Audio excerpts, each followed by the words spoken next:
So now we have some group data.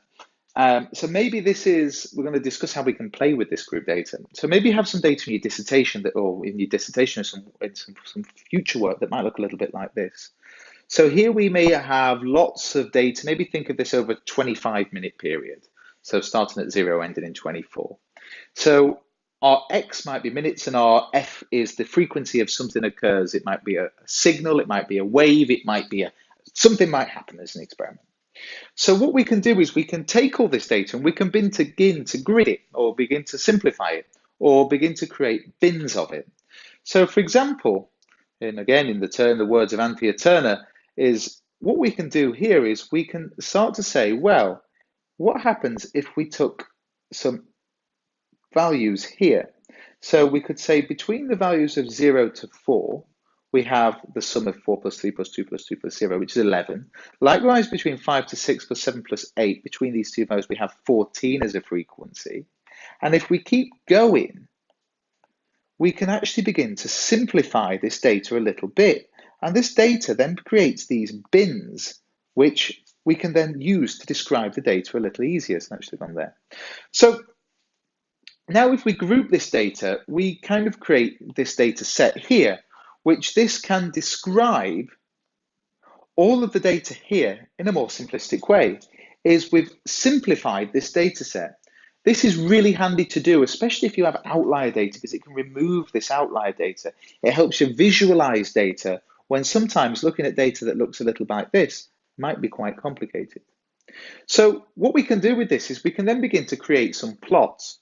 So I'll choose another data set, which is a data set of some feldspar and the frequency of how this occurs. And as you can see with this data set, it's actually laid out a little bit different. But actually, it's come from a data set like this, a raw data set, and we've gridded it. But now we've actually put some different terms on here, which we could do exactly the same with this previous data set. And we've used these two symbols, this less than or equal to, or this less than. So what we're saying is in the group of 85.5, which is greater than 85 or equal to the 85.5 and less than 87.5 grams, there are 13 masses. And likewise, we go down and we say that we've got all these groups. So we have a frequency here, and if we added all these up together, we would find that we would have 95 different samples. Okay, so what can we do with these data? Well, now we have something like this. We can represent them on a graph. So how do we do this? Well, first of all, what we're going to do is we're going to create some widths. So we know if we had our data points here, we've got what, 6. We've got 6 altogether. We just put 6 on the bottom. 1, 2, 3, 4, 5, 6.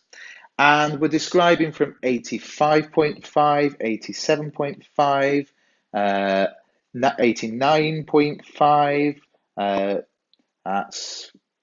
That we should be 89.5, 91.5. I've lost the number. 91.5, 93.5, and 95.5. We know that from 85.5 to 87.5 is equal to 2. So the width is equal to 2. So if we were to think of how we could describe this as an area on this plot, or actually describe this as our density, our frequency divided by our actual area itself, what we can say is, well, we'd have to create a second column. So to calculate the width of these, in this case, we would say the height, to work out our density at this point would equal our frequency divided by our width. So in our case, it's just our frequency divided by 2. So we can work this out. That would be 7.5, that would be 8, that would be 7, that would be 14.5, that would be 7, that would be 5.5. So we can just plot these on this plot. So I'll just remove this. And if we draw our lines here, we have maybe something, we have 5, 10, and 15.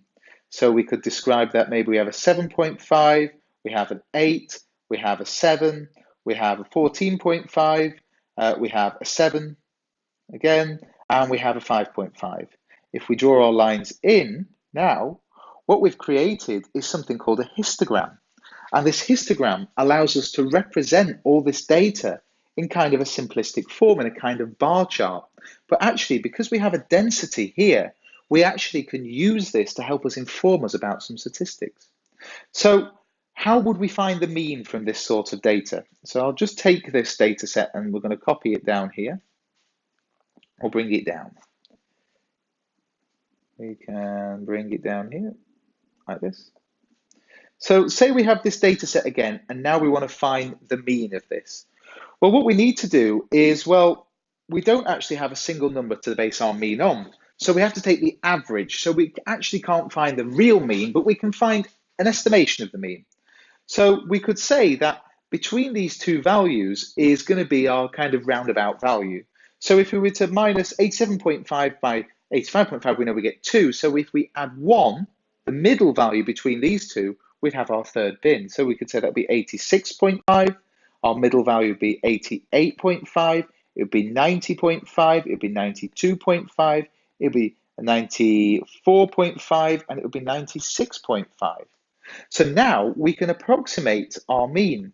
So we can approximate our mean value in the same way in which we did previously. We can say our sum of I equals 1 to n values equals xi, all divided by n.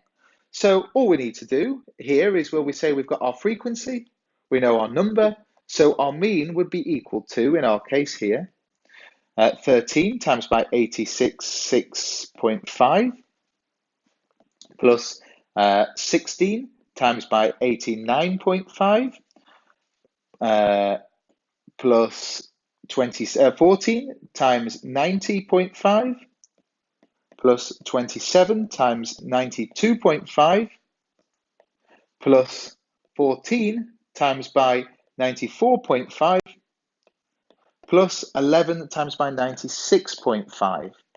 So we can then work out, if we put this into our calculator, we would know that the value would then equal, in the calculator, it would be equal to 8,689.5. That's our first value, our frequencies. But we also know there's 95 pieces of data in our n here. So we divide this by 95, and we find that our average would be 91.5 grams. But remember, this isn't an equals sign. This would have to be an approximation sign. It's an approximation sign because we've had to take this estimation of where the bins sit. So likewise, if we wanted to find the median, or the mode, we'll start with the mode. The mode is straightforward from here. It's 27, because we can see this. Likewise, we might want to say, well, we have different layers of modes. Our second mode would be here. Our third mode, if we had two values the same, we might be bimodal. This type of analysis isn't always suited to modal analysis, because actually we smoothen out the data, so we do lose a little bit of the data, or lose some of the data. So if we wanted to find the median, okay, we're a little bit scuppered. So again, if we take this data set here, we can bring it down again. So we copy it, and we want to find the median. Bring that down here, a bit of fresh paper. So what we've previously worked out is that, well, we've got 95 pieces of data. We know that this is already ordered. All this data is already on order because we've just put it in this order. So what would be the halfway to these data? So what we can say is, well, 95, well, we need to work out what would be the 47.5th data. Okay, right, so we want to find out where we get to the 46th point of data. So that would mean in each bin, in this bin we have 27. So if we calculate where the 47th data point would fit, we would find that it fits, well, 13 plus 16 is 28. 28 plus 14 is 38, 42. So it's going to sit somewhere in this bin. But how much will it fit in this bin? So we've got 27 values, and we know that it's then got to be somewhere in here. How do we calculate it? So what we can say is we have our original value, which are 27. So 48 is our value that we're trying to hit here. And we say minus 13, which is our first bin, minus 16, which is our next bin, which is our next bin, 47.5. 47.5, minus 13 in our first bin, minus 16 in our next bin, minus 14 in our next bin is going to give us of something which equals 4.5. Okay, so now we have this. Well, what we want to try and do is we want to try and find a value where we can have this 4.5. But the issue is we're going to have to take another approximation here, otherwise it's going to get rather messy. So what we can do is round this value up to the next nearest value. We can say that this is equal to 5, okay? So we know that 5/27ths the way along of this value is the value where the median sits.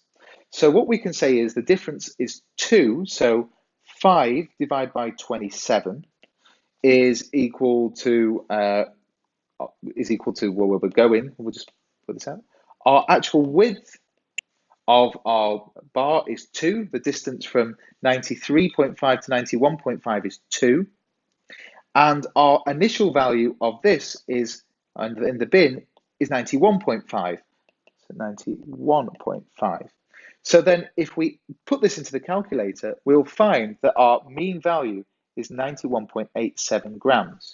So effectively, what we've done is we've used the mathematics to help us isolate where the mean value is, and it's helped us then to work out where in this bar on average where this median is. It's not exact, but it's going to give us quite a good estimation of where it is. If you wanted to be more precise, perhaps you could then say, well, this would be 4.5 over 27 times by 2, and this would then 4.5, which would be 9, or 4.5 over 27, which would be 9 over 54, multiplied that by 2, and we might just get a slightly different answer, but in reality, it wouldn't change that much. Okay, so that's been just how we can begin to deal with data. Next, we're going to look at how we can deal with cumulative plots to describe this data a little more.